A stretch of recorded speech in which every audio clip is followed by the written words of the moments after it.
गुरु सत्ता का स्मरण करते हुए वो परम पूज्य गुरुदेव, वो परम वंदनीय माता जी जो इस पूरे विश्व को, युग को, समष्टि को एक नई राह दिखाने के लिए, मानवता को एक नई दिशा की ओर ले जाने के लिए कृत संकल्पित हैं, प्रतिबद्ध हैं, उन्हीं का स्मरण करते हुए माँ गायत्री के पावन मंत्र के साथ मैं अपनी बात को आरंभ करना चाहता हूँ। माँ गायत्री का ये पावन मंत्र हम लोग परिचित हैं कि इसको हम लोग भारतीय संस्कृति की आधारशिला कह करके पुकारते हैं। और वैसा कहने के पीछे का अभिप्राय क्या है? अभिप्राय ये है कि भारतीय संस्कृति का जितना भी विस्तार, जितना भी उसका विस्तृत फलक हम लोगों को देखने को मिलता है, इन सब का उद्गम, इन सब का स्रोत यदि किसी एक स्थान पर हम लोग देख सकते हैं तो वो माँ गायत्री के इस पावन मंत्र के अंदर देख सकते हैं। गोमुख में आप लोग जाएं तो गंगा जी का जहाँ से उद्गम होता है वो स्थान बड़ा छोटा सा है। एक छोटे से ग्लेशियर के अंदर से माँ गंगा निकल करके आ रही हैं। और वहीं पर यदि गंगा सागर पर जा कर के देखें तो समुद्र की तरह से अथाह विस्तृत विशाल फलक और अभिव्यक्ति हम लोगों को देखने को मिलती है। आज ये भारतीय संस्कृति का जितना भी विस्तार है, वेद हैं, श्रुतियाँ हैं, स्मृतियाँ हैं, उपनिषद हैं, पुराण हैं, वेदांग हैं, उपवेद हैं, षड्दर्शन हैं, मीमांसाएँ, ये जितना भी विस्तार है और जितना भी फलक है, यदि कोई इनके मूल में, आदि में, स्रोत में जाना चाहे तो वो एक स्थान पर उनको प्राप्त कर सकता है और उसका नाम है माँ गायत्री का ये पावन मंत्र। इसको यूं ही वेद मंत्र, वेद माता, देव माता, विश्व माता कह करके नहीं पुकारा गया है। इसके पीछे का भाव बड़ा विशाल है। जो एक को जान लेता है वो फिर सभी को जान लेने की सामर्थ्य अपने अंदर रखता है। पुराणों को हम लोग पढ़ें तो पुराणों में कथा आती है कि ब्रह्मा जी को आदेश हुआ सृष्टि का निर्माण करें। निर्माण करने के लिए क्या करें? तप करें। तप करने के लिए क्या करें? जप करें। जप करने के लिए मंत्र करें तो किसका करें? माँ गायत्री का करें। सृष्टि का निर्माण हुआ तो उसके लिए पुकारा किसको गया? माँ गायत्री को। आप वाल्मीकि रामायण को पढ़ें, श्रीमद् भागवत को पढ़ें, 24,000 श्लोक हैं। हर 1,000 श्लोक के बाद गायत्री मंत्र के एक अक्षर का संपुट लगा हुआ है। वाल्मीकि रामायण को, श्रीमद् भागवत को एक गायत्री मंत्र के पूरी माला के अंदर पिरो दिया गया है। उसके अंदर जितनी शक्ति है, जितनी सामर्थ्य है, जितना अर्थ है, जितना मर्म है, जितना विस्तार है, वो गायत्री के मंत्र से निकल करके आया। तंत्र को पढ़ें तो तंत्र शास्त्र शुरू नहीं होता, उसमें पहला श्लोक आता है, सर्वे शास्त्रा द्विजा प्रोक्ता न शैवा न च वैष्णवा आदि शक्ति उपासनते गायत्री वेद मातरम। जितने शास्त्र हैं, जितने शैव हैं, जितनी भी उपासना की पद्धतियां हैं और जितनी भी आध्यात्मिक धाराएं हैं, ऋषि कहते हैं वो सब मिलकर के इशारा एक ही ओर कर रहे हैं, आदि शक्ति उपासनते गायत्री वेद मातरम। और वो कह रहे हैं कि गायत्री ही वेद माता है। उन अकेले की उपासना से सारी की सारी उपासनाएं सिद्ध हो जाती हैं। हम लोग जहाँ उठा करके देखें तो वो जो गायत्री का मंत्र है वो अकेला ऐसा मंत्र है जो अपने अंदर उन सारी शक्तियों को सन्निहित रखता है, जिसका यदि सही सम्यक स्वरूप शिक्षाएं व्यक्ति आत्मसात करने की स्थिति में होता है तो उसका जीवन, उसका व्यक्तित्व, उसकी चेतना, उसकी देशना, उसकी विचारणा, उसकी मान्यताएं, उसकी आस्थाएं न केवल परिष्कृत परिमार्जित होती हैं बल्कि उस शिखर पर जाकर के प्रतिष्ठित होती हैं जिसको कि हम मानवीय चेतना का अंतिम पुरुषार्थ कह करके पुकार सकते हैं। हमारे संस्कृति के अंदर, ज्ञान परंपरा के अंदर, आध्यात्मिक परंपरा के अंदर जितनी भी शक्ति सामर्थ्य है उन सब में एक ही बात छुपा करके रख दी गई है कि उनके अंदर माँ गायत्री का ये पावन मंत्र अपनी शिक्षाओं, अपनी उपदेशों के साथ आकर के बैठ गया है। और वो परिणाम व्यक्ति को मिल पाते हैं यदि उसके हृदय में प्रार्थना के स्वर आकर के जुड़ पाते हैं। नहीं तो मंत्र तो शब्द बन करके रह जाता है, उसके अंदर का परिणाम आता ही तब है जब हमारे हृदय का विश्वास उसके अंदर जा कर के जुड़ता है। बिना भावना के जो मंत्र हैं वो सिर्फ शब्द बन करके रह जाते हैं, और जब भावना जुड़ती है तब उनके अंदर वो प्रार्थना आ पाती है जो उसका परिणाम दे पाने की स्थिति में होती है। एक छोटी सी कथा आती है और बड़ी प्यारी कथा आती है, और वो कथा है एक डॉक्टर की। उनका नाम था डॉक्टर मार्क कैनन। कैंसर के बड़े प्रसिद्ध चिकित्सक थे। कैलिफोर्निया में रहते थे। इतने बढ़िया डॉक्टर थे कि दुनिया जहान से लोग उनको दिखाने के लिए आते थे, और ऐसा कहते हैं कि उनका इलाज करा हुआ व्यक्ति कभी परेशानी में पड़ता नहीं था।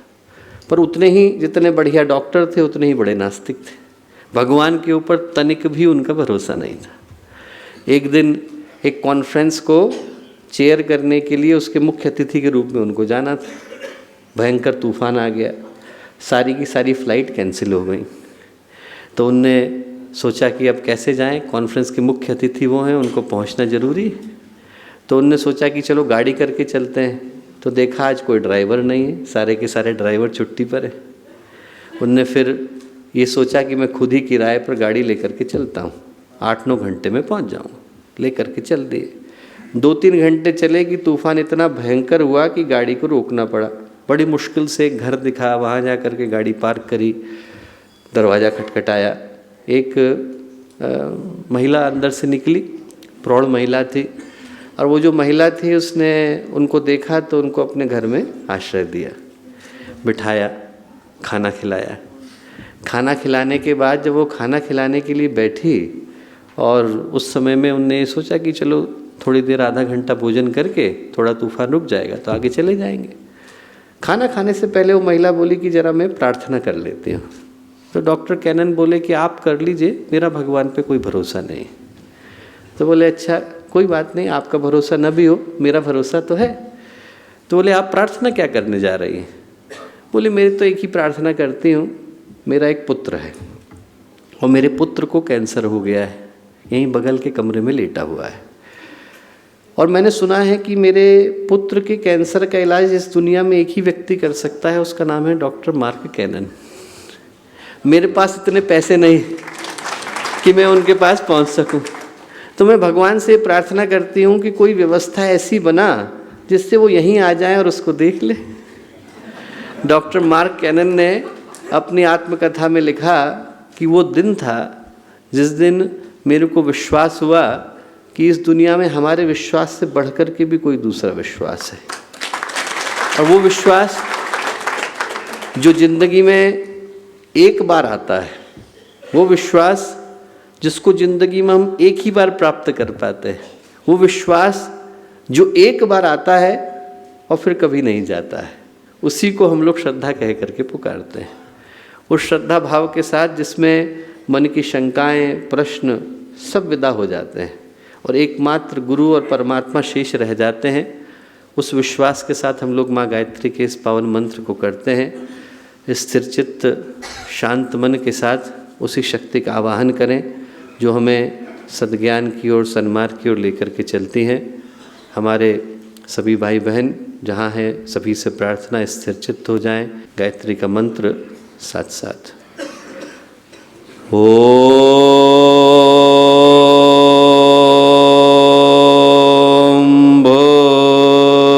भूर्भुवः स्वः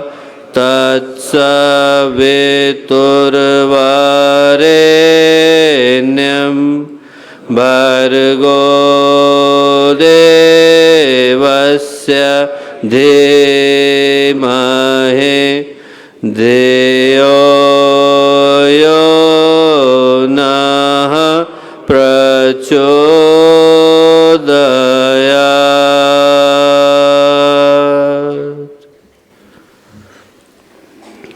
परम पूज्य गुरुदेव, परम वंदनीय माता जी के दिव्य संरक्षण में आज का ये बड़ा ही शुभ मंगलकारी अवसर, एक नए सौभाग्य के शुरुआत का ये पावन दिन, शांति कुंज की तपस्थली का क्षेत्र, पूज्य गुरुदेव की तपोभूमि का क्षेत्र, यहाँ उपस्थित मंच पर और सामने बैठे शांति कुंज के और क्षेत्र से आए गायत्री परिवार के सभी सम्मानित कार्यकर्तागण, हम लोगों के अपने भाई बहन और प्यारे मित्रों, आज एक बड़े ही महत्वपूर्ण उद्देश्य को लेकर हम लोगों का यहाँ पर मिल पाना संभव हो पा रहा है। और आज जब हम लोग इस शुरुआत के लिए, इस प्रारंभ के लिए यहाँ पर मिल रहे हैं, तो संभवतः इस प्रारंभ का उद्देश्य एक ही है कि जब इस शिविर से भाग लेकर हम लोगों को वापस जाने का अवसर आए, वैसे भी जो लोग इस सभागृह के अंदर उपस्थित हैं, उनमें से प्रत्येक व्यक्ति अपने दम पर अपने अपने स्थान पर ऐसे अद्भुत कार्यक्रमों को संपन्न कर रहा है। यदि उनमें से प्रत्येक का जिक्र उल्लेख यहाँ पर करना प्रारंभ किया जाए तो हो सकता है कि पूरा शिविर ही समाप्त हो जाए और हम लोग पूरी बात न कर सकें। ऐसे अद्भुत और दिव्य और पराक्रमी व्यक्तित्व इस कार्यक्रम के अंदर यहाँ पर आप आए हैं। और जब हम यहाँ पर आए हैं, वो सारे के सारे लोग आए हैं जो अपनी अपनी दृष्टि से अपने अपने क्षेत्र में महत्वपूर्ण कार्यक्रमों को कर रहे हैं। तो शायद हम लोगों का यहाँ पर मिलना एक इस उद्देश्य के लिए हो जाता है कि हम लोग एक नई संकल्पना को, एक नई सोच को, एक नए संकल्प को और एक नए सूत्र को लेकर अपने अपने घरों को जा सकें। यदि उस दृष्टि से हम लोग सोच करके देखें तो महसूस कर सकेंगे कि आज जिन परिस्थितियों में इस तरह के शिविर की आवश्यकता आन पड़ी है, वो परिस्थितियाँ मानवीय इतिहास की शायद सबसे दुर्लभ परिस्थितियाँ हैं। हम लोग यदि किसी प्रतीक से, किसी मेटाफोर से इसकी तुलना करना चाहें तो हम महसूस कर सकेंगे कि जब हम लोग छोटे हुआ करते थे तो हम लोग दादा दादी की, नाना नानी की कहानियों में पढ़ा करते थे कि जो प्राचीन काल के दैत्य होते थे, राक्षस होते थे, असुर होते थे, उनके अंदर एक खास बात होती थी। खास बात ये होती थी कि वो अपनी जिंदगी, अपने जान, अपने प्राण कहीं और सुरक्षित रख दिया करते थे। उनके ऊपर आप हमला करो तो उनका कुछ बिगड़ता नहीं था, पर यदि आपने उस जगह पर प्रहार किया जहाँ पर उनकी जिंदगी, उनकी जान, उनके प्राण सुरक्षित हैं, तो फिर उनका मरना सुनिश्चित हो जाता था। वो एक अत्याचारी राजा था, उसकी जिंदगी कहाँ पर सुरक्षित थी? तोते की गर्दन के अंदर। राजा को आपने मारा, राजा का कुछ बिगड़ेगा नहीं, और जहाँ पर आपने तोते की गर्दन मरोड़ी वहाँ राजा को लेने के लिए यमदूत आ जाएंगे। रावण की जिंदगी कहाँ सुरक्षित थी? रावण की नाभि के अंदर। रावण की आप गर्दन काट दो, एक नहीं 10 काट दो, हा करता रहेगा, नहीं गर्दन निकल आएगी। और जहाँ रावण की नाभि के अंदर जाकर के तीर लगा कि रावण का अंत सुनिश्चित था।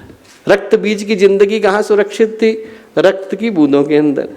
जैसे जैसे रक्त की बूंदें गिरती थी एक नया रक्त बीज खड़ा हो जाता था, और जैसे ही माँ काली ने खप्पर में लेकर उस रक्त को समेटना शुरू किया, रक्त बीज का अंत सुनिश्चित हो गया। ये जो कहानियाँ हैं, जो पौराणिक आख्यान हैं, जो घटनाएं हैं दोस्तों, इनको सुनाने के पीछे का उद्देश्य क्या है? इनको सुनाने के पीछे का अभिप्राय एक ही है कि आज यदि हम लोग गंभीरता के साथ सोचें, इस जगह से अपने मन को हटाएं और ये सोच करके देखें कि जो आज की परिस्थितियां हैं उनकी समीक्षा, उनका मूल्यांकन करना चाहें, तो हम महसूस कर सकेंगे कि आज की परिस्थितियों में भी कुछ ऐसा ही घट रहा है। समस्याएं वही हैं, स्वरूप बदल गए हैं।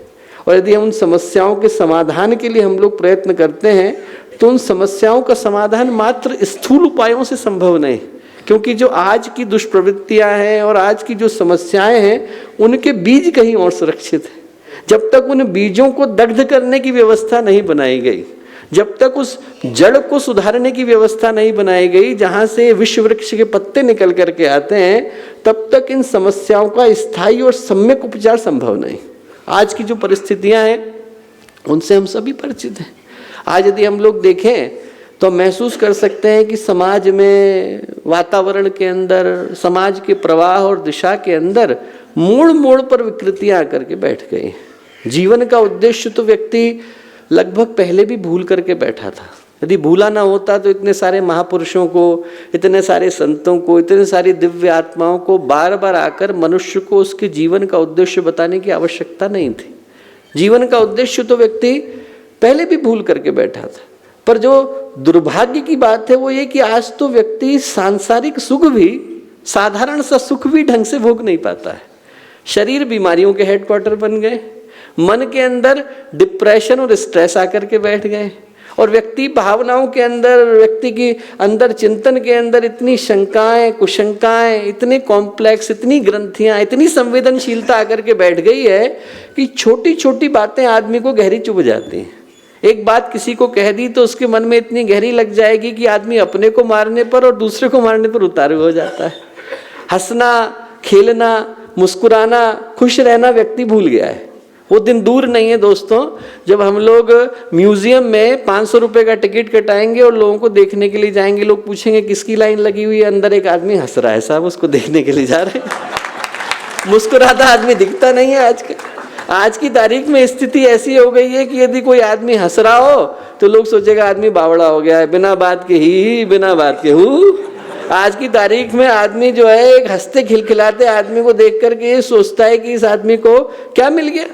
और एक आदमी यदि हंसता खिलखिलाता सड़क से निकल जाए तो उसको देख करके 10 टेंशन में आ जाते हैं कि भले आदमी को मिल क्या गया है जो हमें नहीं मिला। तो आदमी की जो जिंदगी की खुशियां हैं वो इतनी छोटी हो गई है और दुख इतने विशाल हो गए हैं कि आदमी अपनी जिंदगी को तनाव के अंदर गुजारता हुआ नजर आता है। तनाव है, उद्विग्नता है, दुर्भावना है, दुर्विचार है, दुष्प्रवृत्तियां हैं। वो एक एक व्यक्ति के मन के अंदर इस कदर आकर के बैठ गए हैं कि हर व्यक्ति के मन में महाभारत सी मची हुई है। सुख, संतोष, तृप्ति, तुष्टि व्यक्ति भूल करके बैठा है। सब कुछ आप दे दीजिए तो भी आदमी के मन में ऐसा लगता है कि हमें तो कुछ मिला ही नहीं। कुबेर का खजाना भी मिल जाए तो व्यक्ति को ऐसा लगता है कि हमारे हाथ में तो कुछ आया नहीं।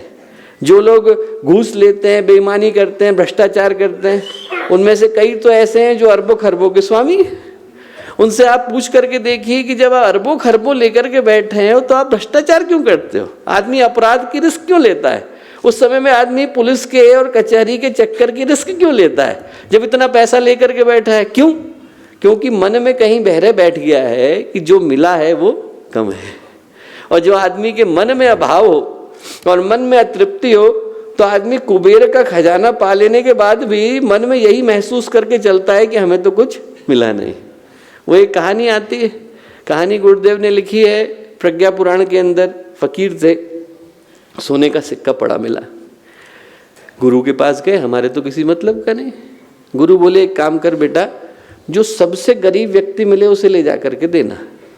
गरीब व्यक्ति को ढूंढूंगा कैसे? उन्होंने पूछा। बोले जिसको ये लगे कि अभी हमें कुछ मिला नहीं वही गरीब है, उसको दे देना। बोले ठीक।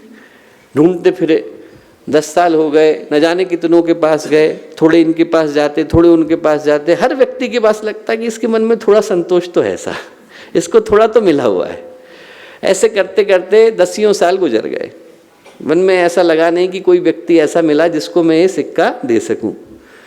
एक दिन 20 साल भटकने के बाद एक राज्य से गुजरते थे। अब राज्य से जब गुजरने लगे तो उनने देखा कि बड़ी सी सवारी जा रही है, 1000 हाथियों की लाइन लगी हुई है।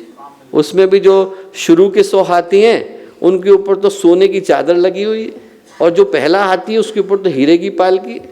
हीरे की पालकी के ऊपर राजा बैठा हुआ है, और राजा जो है उसने एकदम सोने के वस्त्र पहने हुए, आभूषणों से सुसज्जित है। बगल वाले से पूछा क्या हो रहा है? बोले साहब ये चक्रवर्ती सम्राट हैं, इनकी सवारी निकल रही है। कहाँ जा रहे हैं?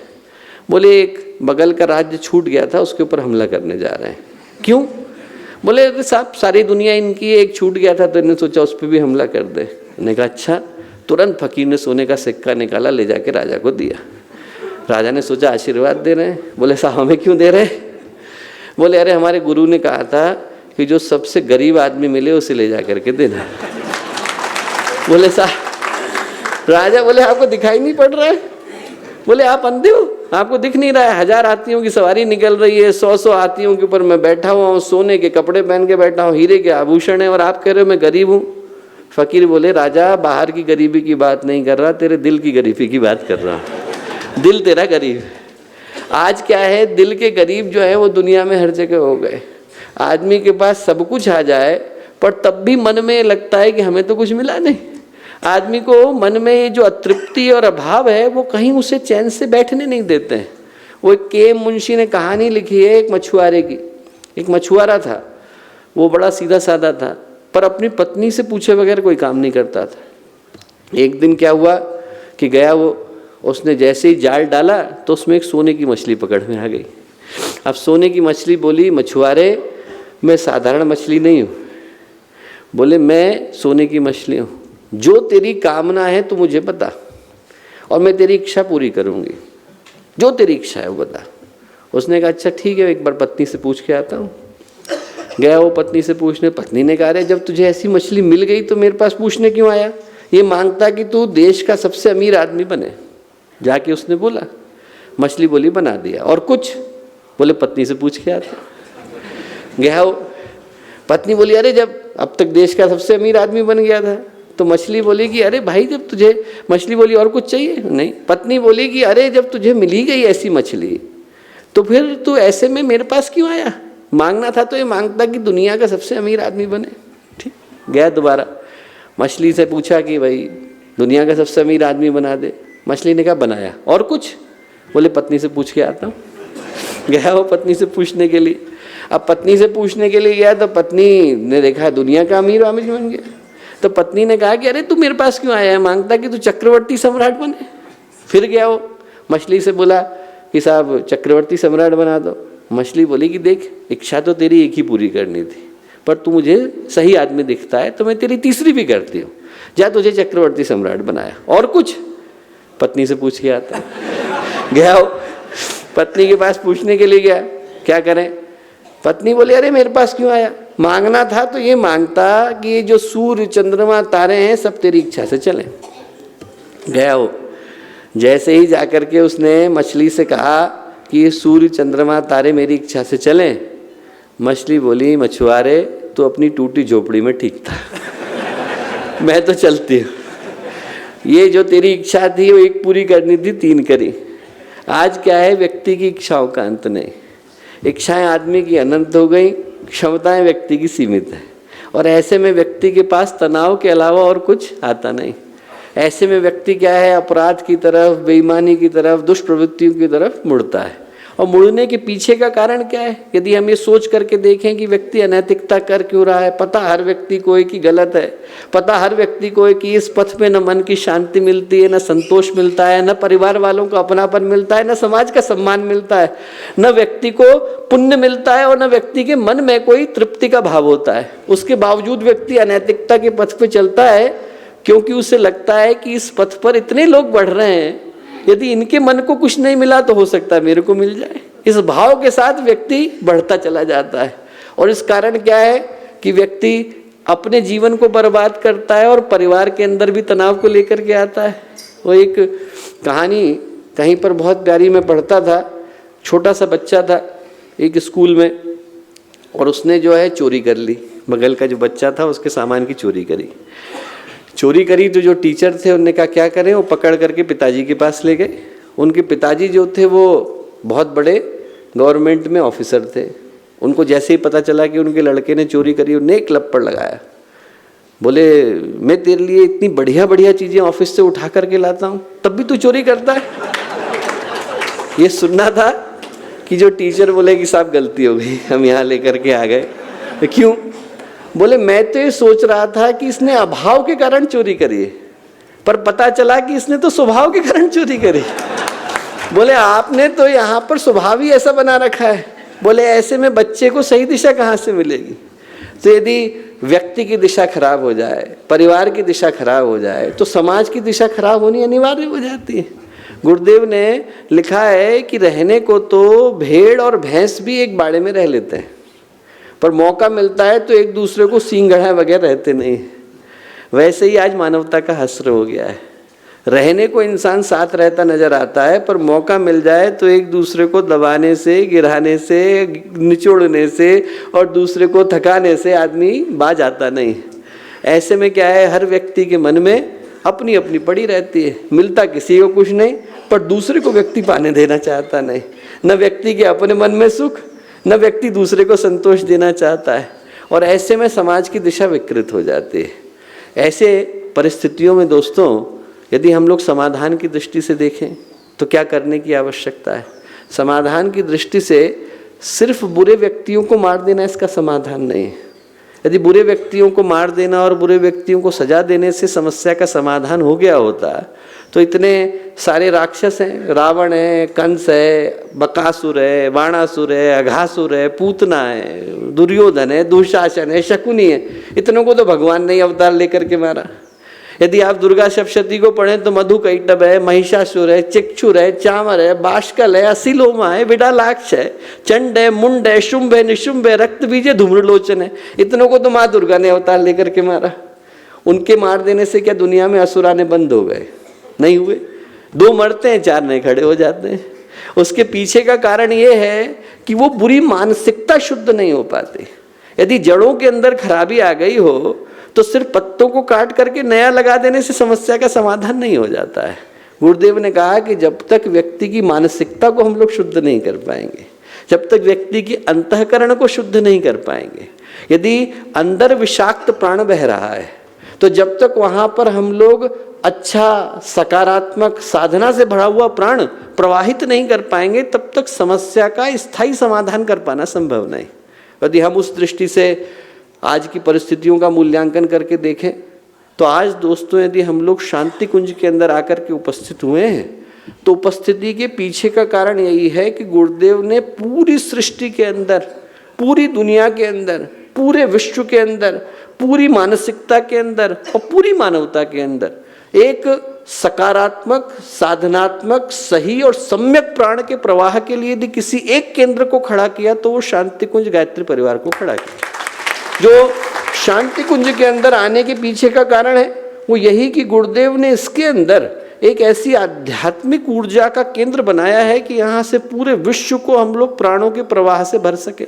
बाहर की दृष्टि से देखें तो फलक साधारण है, बाहर की दृष्टि से देखें तो न जाने कितने आश्रम होंगे जिनका वैभव जो आलीशान होने की दृष्टि से शांति कुंज की तुलना में बड़े होंगे। आप भारत में जाइए, आप पूरे विश्व के अंदर जाइए, और भारत विश्व की बात क्या करें, हम हरिद्वार के अंदर ही जाएं तो आपको बहुत सारे ऐसे आश्रम मिलेंगे जिनके कमरे शांति कुंज से बेहतर होंगे, जिनके रहने की व्यवस्था शांति कुंज से बेहतर होगी। उस दृष्टि से हम लोग देखें तो शांति कुंज का फलक साधारण है। एक सामान्य व्यक्ति के रहने के लिए जिस आवश्यकता की आवश्यकता होती है, जितनी सुविधाओं की आवश्यकता होती है, उतनी गुरुदेव ने शांति कुंज के अंदर बनाई।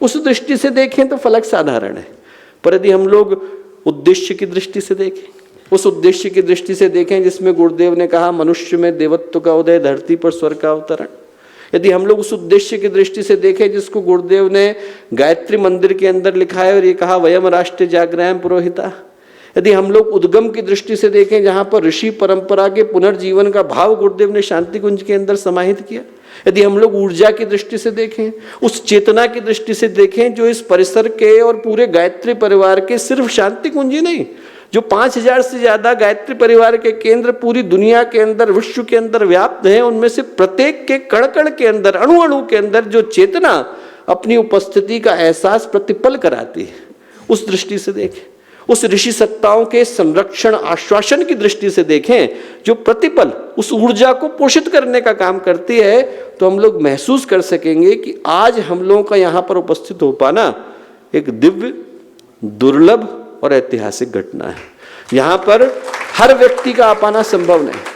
बाहर की दृष्टि से देखें तो साधारण घटना घटती है दोस्तों, हम लोग टिकट कटाते हैं, गाड़ी लेकर के यहाँ आते हैं, और बाहर की दृष्टि से सामान्य घटना है। यज्ञ में हम लोगों ने भाग लिया, मंदिर में गए, मूर्ति रखी है, बाहर घंटी लगी है, बजाई, हमने प्रसाद लिया और चक्कर काट करके आए। बाहर की दृष्टि से जो यहाँ घट रहा है थोड़ा बहुत अन्य आश्रमों में घट रहा है। बाहर की दृष्टि से देखें तो हम उस सत्य को महसूस नहीं कर सकेंगे जो शांति कुंज के अंदर समाहित है। पर यदि हम लोग सूक्ष्म की दृष्टि से देखें, श्रद्धा की दृष्टि से देखें, गुरुदेव के साहित्य को पढ़ने की दृष्टि से देखें और गुरुदेव पर विश्वास की दृष्टि से देखें, तो हम महसूस कर सकेंगे कि आज जिस स्थान पर हम लोग उपस्थित हैं वो पूरे विश्व की आध्यात्मिक ऊर्जा का गर्भगृह है। हम लोग जिस जगह पर हैं वो जगह है जहां पर गुरुदेव ने उन सारे तत्वों को समाहित किया, उन सारे तत्वों को समाहित किया जिनके माध्यम से मनुष्य का आध्यात्मिक कायाकल्प संभव है, जिनके माध्यम से मानवीय चेतना का रूपांतरण संभव है, जिनके माध्यम से व्यक्ति को, परिवार को, सृष्टि को, समष्टि को, युग को बदल देने का माध्यम संभव है। उन सारी चीजों की व्यवस्था गुरुदेव ने शांति कुंज के अंदर बनाई। इसको यदि कोई कहना चाहे तो ये कह सकता है कि शांति कुंज प्रतीक है, प्रतीक है इस बात का, देवीय चेतना के आश्वासन का, कि जिस रूपांतरण की बात पूज्य गुरुदेव कहा करते थे वो अब संभव है। वो इसलिए संभव है दोस्तों कि जब प्रतीक निकल करके आते हैं तब मन में विश्वास आता है। ओलंपिक आने वाला होता है, सरकार पहले लोगो निकालती है, तो जब लोगो निकलता है तो लोगों को भरोसा आ जाता है कि अब राष्ट्रमंडल के खेल होने वाले हैं, ओलंपिक होने वाले हैं।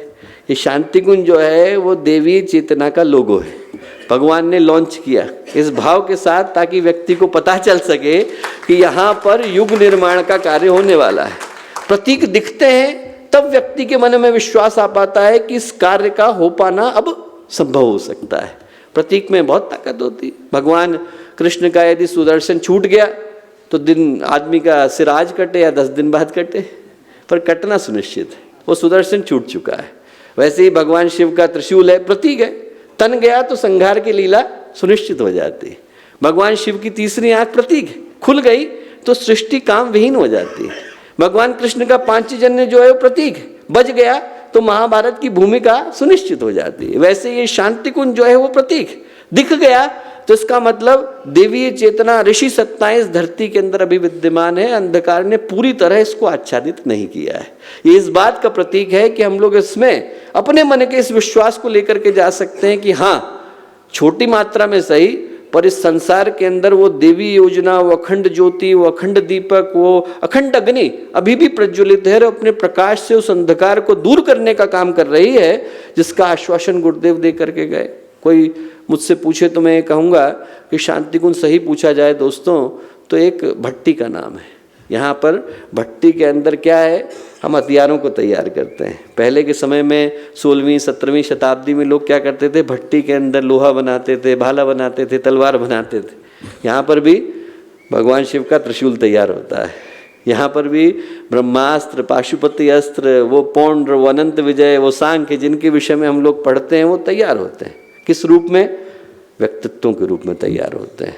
ऐसे व्यक्तित्वों के रूप में तैयार होते हैं जिनके अंदर वो आत्मबल होता है, वो आत्मिक ऊर्जा होती है कि वो जहाँ जाएं वहाँ पर अपनी उपस्थिति से अंधकार के हृदय को दहला देने की सामर्थ्य अपने अंदर विद्यमान रखें। ऐसे व्यक्तित्वों को तैयार करने का उद्देश्य गुरुदेव का था। और आप सोच करके देखें तो जो अवतारी चेतना आती है वो करती यही, सामान्य से व्यक्तियों के अंदर आत्मबल को पैदा करके जाती है। वो व्यक्ति जिनको ये लगता था कि हमारी तो कोई योग्यता नहीं, जिनको ये लगता था कि हमारे अंदर तो कोई ताकत नहीं, यदि हम लोग अपने जीवन का मूल्यांकन करके देखें, अपनी समीक्षा करके देखें, तो हम में से अनेकों लोग ऐसे होंगे जो 3 लोगों के सामने बोल पाने की ताकत नहीं रखते थे। और अभी आप लाखों के बीच में खड़ा कर दो, आदमी पूरे विश्वास के साथ उतरता है।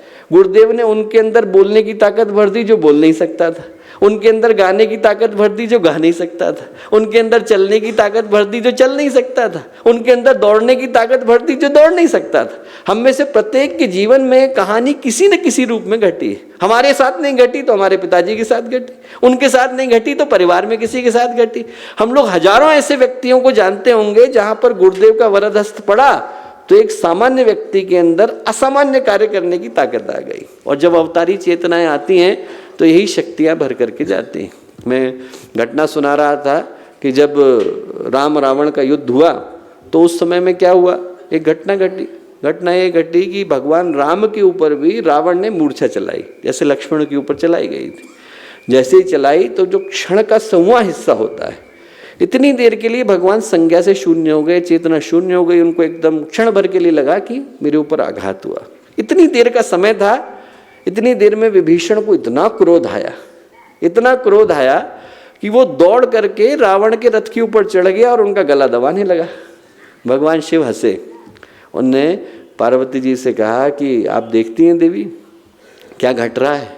बोले हाँ, विभीषण चढ़ा हुआ है। बोले नहीं, इसमें एक बड़ी दुर्लभ घटना घट रही। क्या घट रही? बोले घट ये रही है कि वही विभीषण है जिसको रावण ने एक लात मार करके निकाल दिया था और ये कुछ नहीं कर पाया था। आज ये भगवान के साथ जुड़ गया है तो उसके अंदर इतना बल आ गया है कि रावण का गला दबाने के लिए चल पड़ा। हम लोग वही, हमारे पंखों में दम नहीं था, हमारे कंधों में दम नहीं था, हमारे पैरों में दम नहीं था, हमारे मुंह में दम नहीं था, हमारी वाणी में दम नहीं था, हमारे हाथों में दम नहीं था। आज जो दिखाई पड़ता है वो गुरुदेव के प्रकाश के कारण दिखाई पड़ता है। गुरुदेव ने हम में से प्रत्येक के अंदर वो बल, वो ऊर्जा, वो शक्ति, वो आत्मविश्वास भर दी जो व्यक्ति के अंदर इस जन्म को, इस भरोसे को पैदा करती है कि हम लोग जहाँ जाएंगे वहाँ पर अपने दम पर एक नई चेतना को खड़ा करने की सामर्थ्य रखते हैं। और दोस्तों, ये शांति कुंज उसी प्राणों के प्रवाह का केंद्र है, उसी का प्रतीक है। और आज की तारीख में इन बातों को करने के पीछे का उद्देश्य क्या है? करने के पीछे का उद्देश्य है दोस्तों कि हम लोग अपने हृदय में उस आत्मबल को लेकर के जाएं। छोटे छोटे व्यक्तियों के अंदर, छोटे छोटे लोगों के अंदर गुरुदेव ने इस विश्वास को भरा। मैं पिछले हफ्ते कहानी सुना रहा था कि हम लोग छोटे छोटे थे, 8-8, 10-10 साल के थे, तो गुरुदेव ने सब बच्चों को बुलाया शांति कुंज में जब हम रहते थे, और 8-8, 10-10 साल के बच्चों को बुला करके उनकी गोष्ठी ली। अब आप सोचिए, इतने बड़े व्यक्ति, अवतारी चेतना, 8-10 साल के बच्चों की कौन सोचता है? घूमते रहते हैं, उनके बारे में किसी को ध्यान नहीं होता। गुरुदेव ने बुलाया, बुला करके गोष्ठी ली। हम लोग मुश्किल से 20-25 रहे होंगे, बुला लिए। बोले बेटा बैठो यहाँ। बैठ करके कहा कि देखो तुम लोगों को 4 काम करने हैं। क्या काम करने हैं? बोले पहले तो गुरुदेव ने बहुत सारे रद्दी कागज निकाले। बोले देखो शांति कुंज में जितनी चिट्ठियाँ आती हैं उन सब का जवाब तुमको लिखना है। उसका जो पीछे वाला हिस्सा था उसमें जवाब लिखना है। अब जवाब लिखने का फ़ायदा क्या? अब जब 10 साल का 12 साल का लड़का पहले तो पढ़ना सीखेगा, पढ़ने के अलावा जब वो लिखने बैठेगा तो भाषा के अंदर प्रांजलता आएगी, उसके अंदर समझ विकसित होएगी कि हम लोगों को लिखना कैसे है। कोई हमारे भाई बड़े भाई हम लोगों को चिट्ठी लिख रहे हैं तो उसका उत्तर क्या देना है।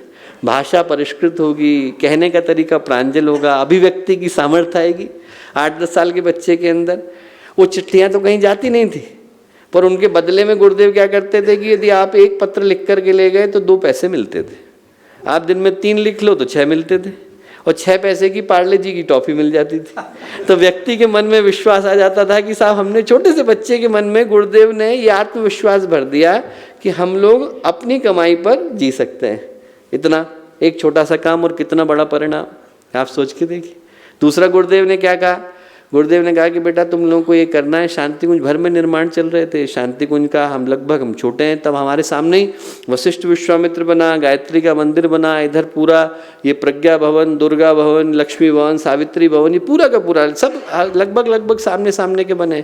तो हर समय में निर्माण होता रहता था। हम लोग कहीं पर भी जाएं तो बड़े बड़े सीमेंट के वो बने रहते थे, ईंटें लगी रहती थी, हर जगह पे कहीं ना कहीं निर्माण चल रहा है। इधर गए तो निर्माण हो रहा है, इधर गए तो निर्माण हो रहा है। गुरुदेव ने कहा कि बेटा तुम लोग निकलो तो क्या करोगे?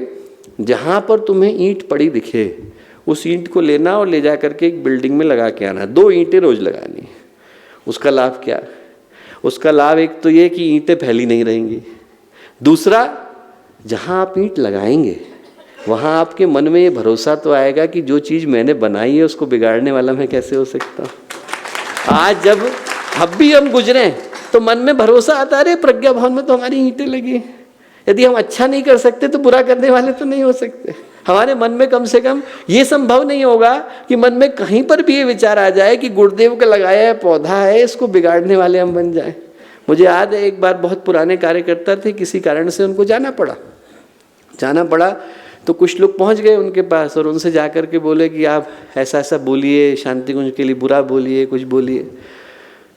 तो वो बोले, अपने गुजरात के कार्यकर्ता थे, पुराने लोग जानते होंगे, वो बोले कि जिस मुंह से पान खाया है उससे अब गोबर नहीं खाऊंगा। गुरुदेव का काम किया है, इस मुंह से गुरुदेव का काम किया है। बोले मैंने वहाँ रहा, गलती मेरी थी, मैं निकल कर के आया, मेरे से अच्छा काम नहीं हुआ, पर अब मेरे मुंह से मिशन के लिए, शांति कुंज के लिए, गुरुदेव के लिए गलत नहीं निकलेगा। जिस पौधे को हमने बनाया उसको बिगाड़ने वाले हम कैसे हो सकते हैं? जहाँ पर हमारी कभी बूंदें लगी, यहाँ पर अभी हमने कभी पानी लगाया, उसको तोड़ने वाले, उसको हटाने वाले हम कैसे हो सकते हैं? दूसरा विश्वास गुरुदेव ने पैदा किया। तीसरा गुरुदेव ने क्या कहा? बच्चे घूमते रहते हैं इधर से उधर, भाग रहे हैं इधर से उधर। गुरुदेव ने कहा ऐसे नहीं भागना है बेटा, तुम लोगों को उस वाले गेट पे खड़े हो जाना है, और उस वाले गेट पर खड़े होकर के जैसे ही कोई शांति कुंज के अंदर आए, प्रखर प्रज्ञा सरल श्रद्धा अकेला गेट था तब, वहीं से आया करते थे लोग, उसको पकड़ लेना, पूछना कि आप लोग शांति कुंज पहली बार आ रहे हैं क्या? जो पहली बार आ रहे हैं उनको पूरा शांति कुंज घुमाते हुए आप लोगों को लेकर के इस गेट तक आना है और हमसे मिलाना है। अब उसका लाभ क्या होता था? लाभ ये होता था कि छोटे छोटे बच्चों को जब बड़े बड़े लोग देखते थे कि देखो शांति कुंज में 8-8, 10-10 साल के बच्चे गाइड का काम कर रहे हैं, तो आदमी के हृदय में एकदम मन में ऐसा भाव आ जाता था कि अरे इतने प्यारे प्यारे बच्चे हैं, कुर्ता धोती पहन के घूम रहे हैं। और दूसरा उनको ये लगता था कि देखिए कोई प्रश्न उन्होंने पूछा है, ये क्यों लिखा हुआ है बेटा ये मनुष्य में देवत्व का उदय, तो आपको बताने की भावना आएगी। ये सप्तऋषि क्यों बैठे हुए हैं, आपको बताने की भावना आएगी। वो सारी चीज़ें जो हैं उनके पीछे का जो उद्देश्य है व्यक्ति पढ़ेगा, पढ़ करके बताएगा, ये मन के अंदर भरोसा आएगा। और चौथी चीज़ जो इतनी काम की बोली, मैं कहूँगा कि हमारे जितने भाई हैं वो जाएं तो अपने यहाँ सब लोगों को बोलें। उनने कहा गुरुदेव ने कि बेटा तुम शांति कुंज में घूमना, और यदि कहीं पर किसी डिपार्टमेंट में तुमको ऐसा लगे कि ये जगह खाली है और यहाँ पर किसी को होने की आवश्यकता थी, वहाँ जा कर के बैठ जाना। उस दिन के डिपार्टमेंट के इंचार्ज तुम लोग। अब लाभ क्या है? लाभ ये है कि जिसको वहाँ पर बैठना था उसको मन में लगेगा कि अरे साहब मैं नहीं हूँ, मेरी जगह पे 8 साल का बच्चा आज जाके बैठा है। और यदि कोई बाहर से व्यक्ति आएगा तो उसके मन में भरोसा आएगा कि देखो यहाँ पर तो इतने छोटे छोटे बच्चे आकर के बैठे हैं, तो हमारा कहीं पर भी लगे तो केंद्र तो अपना ही है। यदि हमें लगे कि यहाँ पर ये व्यवस्था सही नहीं चल रही तो उसको चलाने के लिए हम जाकर के बैठ जाएं। गुरुदेव ने हमें एक ही बात बताई कि ये पूरी जगह, पूरा शांति कुंज, कोई सुने न सुने, जब 8 साल का बच्चा बैठ सकता है तो बड़े लोग तो बैठ ही सकते हैं। उनके अंदर गुरुदेव ने इस भरोसे को पैदा किया। और मैं समझता हूँ दोस्तों कि इन बातों को कहने के पीछे का कारण क्या है। कहने के पीछे का कारण ये है कि आज की जो परिस्थितियाँ हैं, इन परिस्थितियों में मांग एक ही है कि ये जो वर्तमान समय का अंधकार है वो एक अकेले शांति कुंज के द्वारा दूर कर पाना संभव नहीं। 2026 तक हम लोगों को संकल्प ये लेने की आवश्यकता है कि हम हर घर को शांति कुंज में बदल डालें, हर जगह तक उस चेतना को पहुंचाएं, हर जगह तक वो भावना पहुंचनी चाहिए, हर जगह तक गुरुदेव की योजना पहुंचनी चाहिए, हर जगह तक गुरुदेव की चेतना पहुंचनी चाहिए। आज से 5 साल के बाद हम लोग मिलें तो हम कह सकें कि अब शांति कुंज अकेला हरिद्वार में स्थित नहीं है। अब जो शांति कुंज है वो करोड़ों घरों में जाकर के स्थापित हो गया है। हर व्यक्ति के अंदर वो भावना आ जाए जिस भावना के आधार पर गुरुदेव ने शांति कुंज का निर्माण किया, तो वो उद्देश्य पूरा हो पाता है। इस समय के अंधकार को दूर करने के लिए और उसको पूरी तरह से निरस्त करने के लिए ऐसे शांति कुंजों को घर घर तक पहुंचाने की आवश्यकता है। एक छोटी सी घटना मुझे याद आती है, पहले भी सुना चुका हूँ पर बड़ी पवित्र लगती है मुझे। केशव चंद्र सेन थे, रामकृष्ण परमहंस के समय में बड़े प्रसिद्ध व्यक्ति हुए, बहुत ही प्रसिद्ध व्यक्ति थे। और एक बहुत बड़ा संगठन हुआ करता था आर्य समाज का, जो पहले का संगठन था उसका नाम था ब्राह्म समाज, उसके अध्यक्ष थे। वो स्वामी रामकृष्ण परमहंस से मिलने के लिए गए और उस समय के बड़े प्रसिद्ध लोगों में थे। अंग्रेज सरकार ने उनको गवर्नर की उपाधि दे रखी थी। भारत में वो अकेले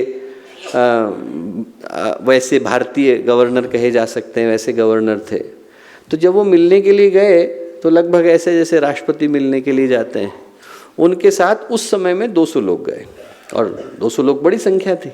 सन 1880 की यदि आप सोच के देखें तो बड़ी संख्या थी। उन 200 लोगों में से एक व्यक्ति नरेंद्र थे, बनियान फटी हुई थी और मन में कोई अच्छा भाव उस दिन नहीं था। ये सोच करके स्वामी विवेकानंद गए थे कि इतने बड़े व्यक्ति हमारे गुरु से मिलने के लिए जा रहे हैं और उनका जो जीवन था वो बड़े संकटों से घिरा हुआ था।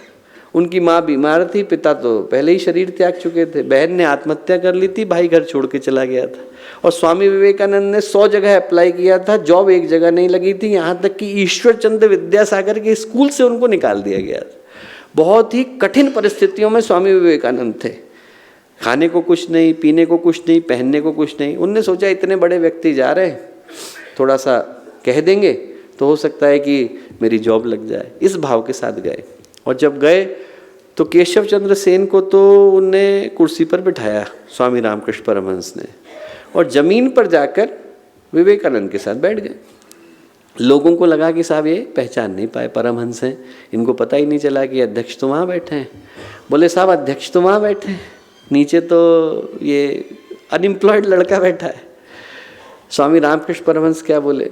बोले उधर दीपक जल रहा है, यहाँ पर सूरज उगने वाला है, मैं सूरज के पास जाकर के बैठ।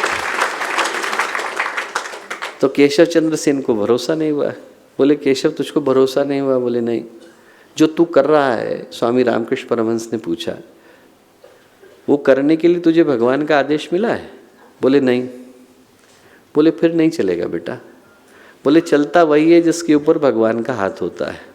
बोले इसके ऊपर है।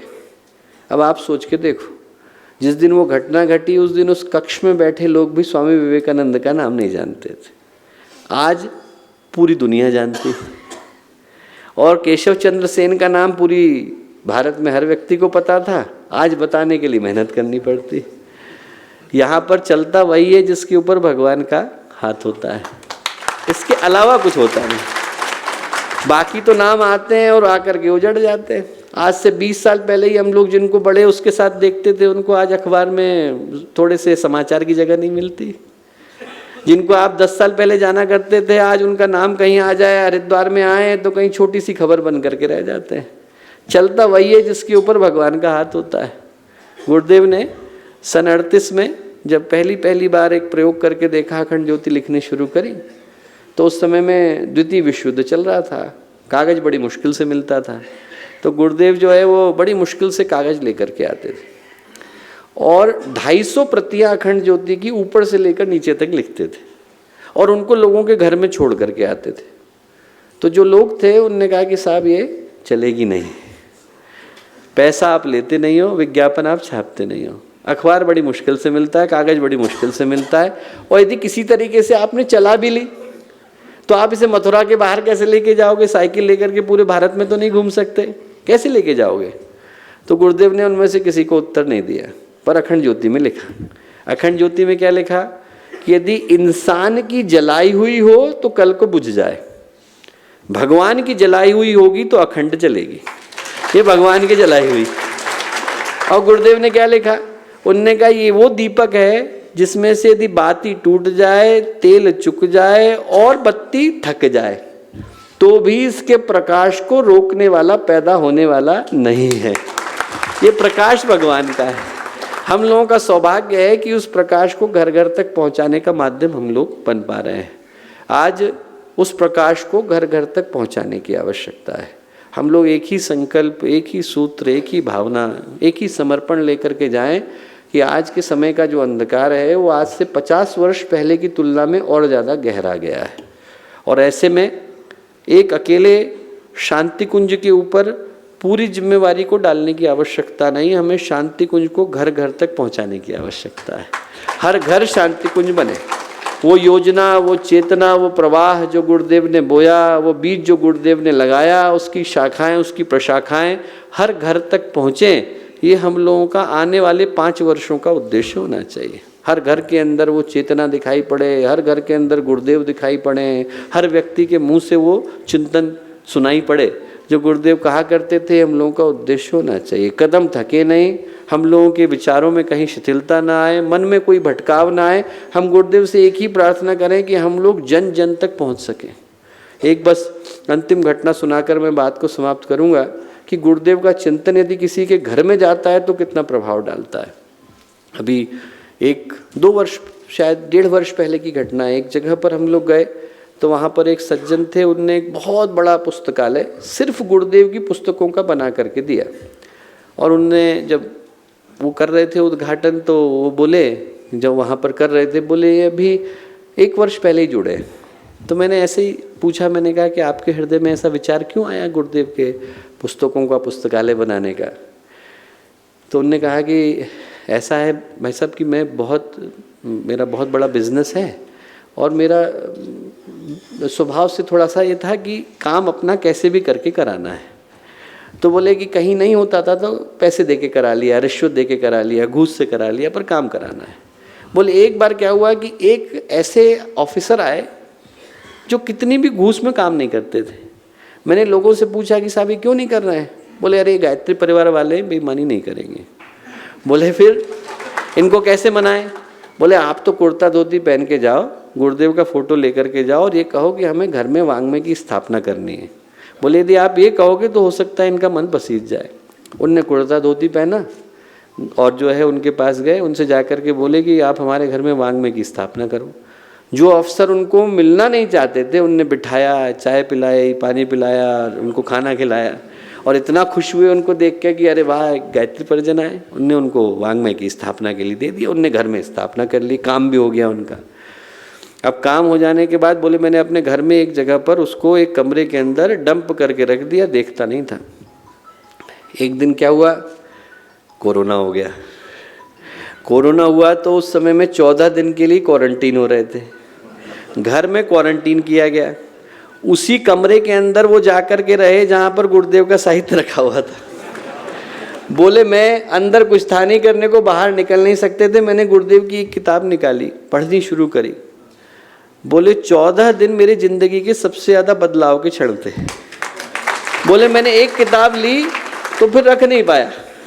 14 दिन के बाद बाहर आया तो न केवल मेरा शरीर बदला बल्कि मन भी बदल गया। बोले उस दिन के बाद से मैंने संकल्प लिया कि हर व्यक्ति को ये साहित्य पढ़ने की आवश्यकता है। तो हम लोग संकल्प लें कि जो लोग ग्राहक हैं उनको पाठकों में बदलेंगे। कई ऐसे हैं जिनकी अखंड ज्योति जाती है पर वो पढ़ते नहीं हैं। ग्राहकों को पाठकों में बदलना है और जो पढ़ते हैं पर उतारते नहीं है उनको साधकों में बदलना है। ग्राहक पाठकों में बदले, पाठक साधकों में बदलें। ये हम लोगों का सिद्धांत होना चाहिए कि हम लोग उन लोगों के हृदय तक पहुँचें जिन लोगों के पास गुरुदेव किसी न किसी रूप में है। उनसे कहेंगे आपके घर में तो है, कम से कम आप पढ़ना तो शुरू करो, कम से कम आप अपनाना तो शुरू करो। ऐसे लोगों को और जगाने की आवश्यकता है। मैं इन्हीं बातों के साथ अपनी बात को समाप्त करूंगा। इतनी देर तक आप लोगों ने इन बातों को इतने धैर्यपूर्वक सुना, उसके लिए सभी को बहुत सारा धन्यवाद, बहुत सारी शुभकामनाएं, बहुत सारी मंगल कामनाएं। हमारे YouTube चैनल शांति कुंज वीडियो गायत्री परिवार को सब्सक्राइब करें एवं बेल आइकन जरूर दबाएं ताकि गायत्री परिवार की विभिन्न गतिविधियों की जानकारी आपको मिलती रहे।